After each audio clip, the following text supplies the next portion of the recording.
안녕하세요 여러분. 오늘은 더운 여름철 차량 안전, 특히 차량 화재 관련하여 알아보는 시간을 갖도록 하겠습니다. 많은 분들이 오늘 주제에 대해 여러 궁금증을 갖고 계실 텐데요. 궁금증 해결을 위해 이 분야 전문가이신 황경수 교수님을 모셨습니다. 교수님 안녕하세요. 네, 안녕하세요. 반갑습니다. 경기도 교통연수원에서 운수 종사자 교육과 상담 자문을 맡고 있는 황경수 교수입니다. 여러분들 만나 뵙고 오늘의 주제에 대해서 설명드릴 수 있게 돼서 대단히 기쁩니다. 네, 그러면 본격적으로 시작을 해볼까요? 네. 네, 첫 번째 질문인데요. 최근 이상기후 현상을 자주 접하게 되는데 우리나라의 여름철 폭염이나 장마가 과거와는 많이 달라진 양상을 보여요. 구체적으로 어떻게 달라졌을까요? 네, 몇 년 전에는 무더운 폭염을 표현하는 대프리카 폭염이라는 신조어도 생겼는데요. 7월과 8월에 대구 지역에 폭염을 아프리카 더위에 비교해서 붙인 별명이었지만 요즘은 지구온난화가 점차 심해짐에 따라서 6월부터 우리 대한민국 전체가 아프리카 폭염 같은 폭염이 시작되는 것 같습니다. 특히 요즘에 우리나라 기후변화는 놀라운데요. 5월 중순에는 강원도 산간 지역에 20cm의 눈이 내리더니 6월 중순에는 전국이 더위로 최고 기온의 신기록을 기록했습니다. 특히 얼마 전 경북 경산의 기온이 폭염 기준인 섭씨 33도를 넘어서 36도까지 올라가면서 도로의 중앙 분리대가 쓰러지는 일도 발생을 했습니다. 이러한 기상 변화는 폭염뿐만 아니라 폭우의 피해도 키울 수가 있는데요. 요즘의 장마는 일부 지역만 집중적으로 비가 내리는 지역적인 극한호우가 특징입니다. 이러한 기후 변화는 사람과 자동차에 견디기 힘든 어려움을 주는데요. 기후 변화에 대비한 안전운전은 기본이고 자동차 점검과 관리를 철저히 해야 기후 변화에 의한 피해를 줄일 수가 있습니다. 그렇다면 변화하는 여름철 기후에 대비해서 운전을 하기 위해서는 어떤 점검과 관리가 필요할까요? 네, 제일 먼저 우선해야 할 것은요, 타이어 관리입니다. 국립과학기상원의 실험 자료에 따르면 폭염 때 아스팔트 표면 온도는 52.8도로 기온보다 19도나 높았습니다. 더 염려스러운 것은 앞으로 7월과 8월이 기온이 올라간다면 도로 표면의 온도가 기온보다 20도 이상 올라갈 것으로 예상되는데요. 이렇게 뜨거워진 도로는 주행 중 타이어에 열을 가해서 타이어를 부풀어 오르게 하는 초과 공기압 현상이 생깁니다. 운전 중 초과 공기압 현상으로 타이어가 변형되면 순식간에 터질 위험성이 높아지고요. 사망 사고까지 이어질 수 있는데요. 타이어 터짐 사고의 치사율은 일반 교통사고 치사율보다 6.5배가 높습니다. 쉽게 말해서 뜨거워진 도로를 운전하다 타이어가 터지면은 죽을 확률이 일반 교통사고보다 6배 반이나 높다는 뜻입니다. 따라서 이런 사고를 막기 위해서는 여름철 폭염 속에서 운전할 때 반드시 지켜야 할 몇 가지 사항이 있습니다. 첫째는 운전 전에 타이어를 반드시 점검해야 하는데요.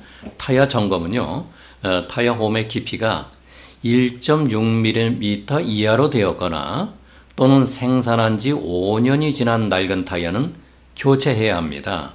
둘째는 공기압이 적정하게 유지되는지 수시로 점검해야 하는데요. 만일 공기압이 맞지 않는다면 타이어가 완전히 식은 상태에서 적정 공기압으로 주입해 줘야 합니다. 하지만 적정 공기압을 맞춰 놓았다 하더라도요, 장거리 운전할 때는 2시간마다 휴게소에 들려서 10분 이상 타이어에 열을 식혀줘야 초과 공기압 현상으로 인한 타이어 터짐 사고를 예방할 수 있습니다. 타이어 관리가 여름철에는 더 신경을 써서 해야 되는 것 같네요. 네. 여름철에는 또 주차된 차에 다시 탑승하기가 무서울 정도로 차량 내부가 뜨거운데요. 그로 인해 여름철에는 차량 화재 발생도 다른 계절에 비해 더 빈번한 것 같습니다. 교수님, 차량 화재를 예방하기 위해 여름철 주차할 때 차량 내부에 두어서는 안 되는 물건이 있다고 하면 어떤 물건이 있을까요?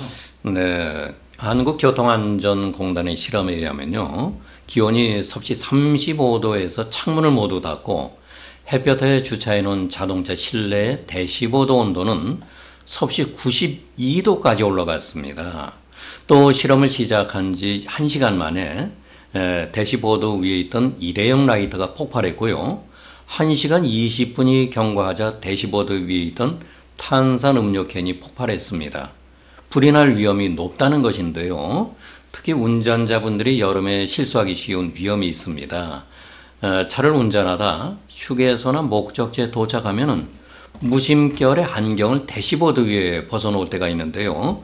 그러면 안경 렌즈가 햇빛을 집중시켜서 차에 불이 날 가능성이 있습니다.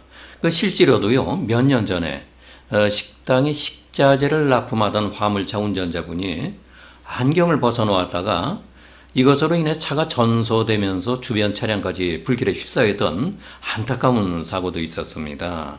따라서 안경은 반드시 안경집에 넣어서 보관해야 하고요. 차 안에는 불이 붙을 만한 물건을 두지 말아야 합니다. 이러한 사항 외에도요, 차 안에 장착되어 있는 특정한 장치도 여름철에 특별히 주의해서 사용해야 할 것들이 있습니다. 안경 같은 경우도 차량 화재의 원인이 될 수 있군요. 네. 그렇다면 앞에 해주신 말씀을 이어서 차량 내부에 있는 장치 중에 여름철 특별히 주의할 것들은 어떤 것들이 또 있을까요? 네, 첫째는 앞유리에 흡착판으로 붙여놓은 내비게이션이나 스마트폰인데요. 여름철에 햇빛을 받으면서 뜨거워지면서 흡착판이 떨어지며 이 붙어있던 스마트폰이나 내비게이션도 차실 바닥으로 떨어질 수가 있습니다. 이때 떨어진 기기는 절대로 줍지 말아야 하는데요. 기기를 줍다가 차 앞을 보지 못하고 핸들도 한쪽으로 돌아가면서 사고가 날 위험이 커집니다. 따라서 여름에는 부착된 기기들이 단단히 고정되어 있는지 확인해야 합니다. 또 다른 위험도 있는데요. 차실에 이런 기기들을 그냥 두고 주차하는 경우 태양빛이 온도를 높여서 리튬 배터리가 과열되면서 이게 폭발할 위험이 있습니다. 따라서 이런 위험을 줄이려면 흰색의 반사판 등으로 배터리 부위를 가려놔야 하고요. 창문도 살짝 내려놓아서 뜨거워진 공기가 차실 바깥쪽으로 빠져나가게 해야 합니다. 이 외에도 폭염 속에 차를 주차할 때 주의해야 할 또 다른 장치도 있습니다.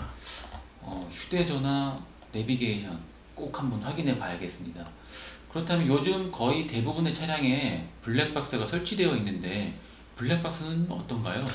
네, 이 블랙박스도요, 여름철에 차량 화재 원인이 될 수가 있습니다. 여름철 한낮에 주차할 때는 블랙박스의 렌즈가 햇빛을 똑바로 향하지 않게 해야 합니다. 이 햇빛을 받으면 고온의 상태로 계속 작동하다가 카메라 렌즈가 손상될 가능성이 있습니다. 그래서 이런 위험을 막으려면 가급적이면은 그늘에 차를 주차해야 하고요. 만일 그늘을 찾기 어렵다면은 블랙박스의 전원을 끄는 것이 제일 안전합니다. 여름철 뜨거운 햇빛 아래 어쩔 수 없이 주차해야 할 일이 생긴다고 하면 어떤 조치를 해야 차량 내부의 온도를 낮출 수 있을까요? 네, 가능하면 차의 뒷유리 쪽이 햇빛을 향하게 주차하는 것이 차실의 온도를 조금이라도 낮출 수가 있는데요. 이게 여의치 않은 경우가 많이 있습니다. 그래 이런 경우에는요, 대시보드 위에 하얀색 종이 몇 장을 펼쳐놔서 햇빛을 반사하거나 만일 장시간 주차해야 하는 상황이라면 차의 앞유리를 가려주는 가림막을 설치해서 차 실내의 온도 상승을 막아주는 것이 좋습니다. 요즘 도로에 보면 전기로 구동되는 자동차를 흔히 볼 수 있는데요. 여름철 차량 화재 예방을 위해 전기차가 특별히 관리하거나 점검해야 될 상황들이 있을까요? 네, 요즘에 전기차가 많이 나와서 다니고 있죠. 그런데 전기차는요, 누전과 누수에 특히 조심해야 합니다.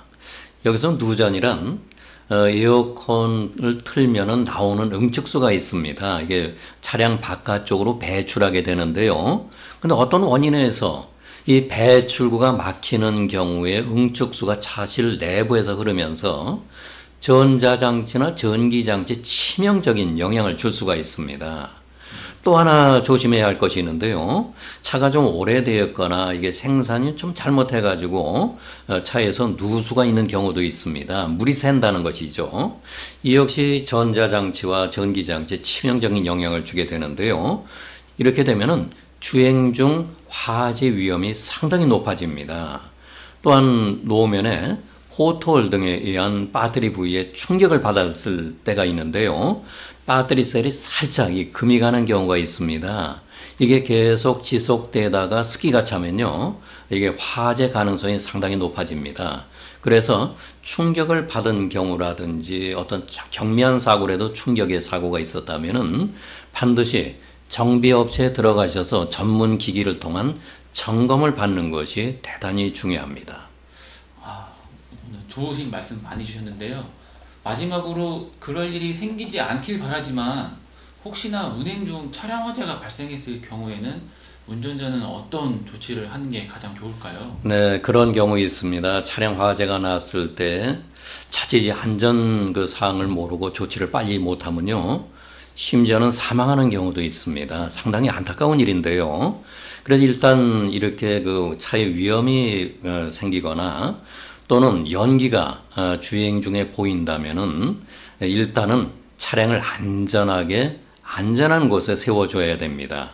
그리고 시동을 먼저 꺼야 되는데요. 이 시동을 끈다는 건 전원을 차단한다는 얘기입니다. 그리고 나서 차량 바깥쪽으로 신속하게 탈출해야 하고요. 119로 신고하는 것이 우선입니다. 이 신고할 때 조심할 점은요. 그냥 차에 불 났습니다 하면 무슨 차인지 몰라요. 그래서 소방관 분들이 대비를 못하게 하고 오는 경우가 있는데요. 이런 경우에 차종을 정확히 밝혀야 합니다. 전기차에 무슨 차입니다. 이렇게 정확히 밝혀야 하고요.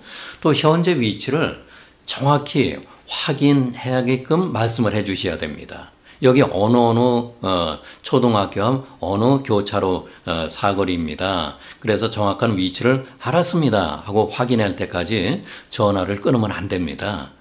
또 이 전원을 차단했다 하더라도요. 일부 부품에는 전기가 1, 2분가량 통전하는 흐르는 상태가 됩니다. 그래서 급하다고 물을 가져와서 물을 이렇게 뿌리다가는 그 통전되는 전기로 감전을 당할 위험성이 있습니다. 그래서 절대로 물을 뿌리지 말아야 하고요. 또 이 차에 보급되어 있는 소화기에 요걸 통해서 타이어라든지 그 밖에 시트 위에 불길이 번지는 것을 소방차가 올 때까지 지연시키는 진화 작업을 하는 것이 좋습니다. 좋은 말씀 정말 많이 들었네요. 오늘 황경수 교수님과 함께 여름철 차량 안전, 특히 차량 화재와 관련해서 알아봤는데요. 교수님 유익한 정보 정말 감사드립니다. 네, 제가 이렇게 유익한 정보를 여러분들과 나눌 수 있어서 기쁩니다. 항상 안전운전 하시고요. 건강하시길 기원드리겠습니다. 네, 여러분 모두 안전운전 하시고요. 오늘 배운 내용을 바탕으로 현명하게 대처하시길 바랍니다. 시청해 주셔서 감사합니다. 네, 감사합니다.